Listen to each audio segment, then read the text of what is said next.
ભાઈ અમારા અરવિંદ ભુવાજીએ જવાબ આપ્યો છે જ્ઞાનીબેનને કે તમે ખોટા છો એને તમે ઓગળી કરીને કહો. તમે એકના વાદે અમારા બધા સાચા ભુવાને અંદર ભેગા લો ને એવું નહીં ચલાવી લેવામાં આવે. ને સાચી વાત છે, ખોટા છે એના તમે ઓગળી કરીને કહો. ચમ કે ખોટા હંમેશા છે ને દબાઈ જાય છે ને ચૂપ થઈ જાય છે ને સાચાને હંમેશા બળતરા થાય છે. હંમેશા સાચાનો વિરુદ્ધ થયો છે ને હંમેશા સાચાને જ લાઈવ લાગે છે ને ખોટા છે ને હંતાઈ જાય છે.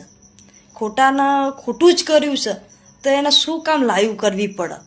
એટલે જે પણ હોય એને તમે ઓગળી કરીને કહો. તમે અને અરવિંદ ભુવાજીની તમે આઈડી ખોલીને જોઈ લેજો. એમને ધૂણવાના સાથે એમને બધાના સલાહ પણ સારી આપેલી છે. વિડીયો જેવો તેવો નહીં હોતો કે કોઈને વેર ન ઝેર કરાવી દે ને એમને જ્યાં જ્યાં પગ મૂક્યા છે ને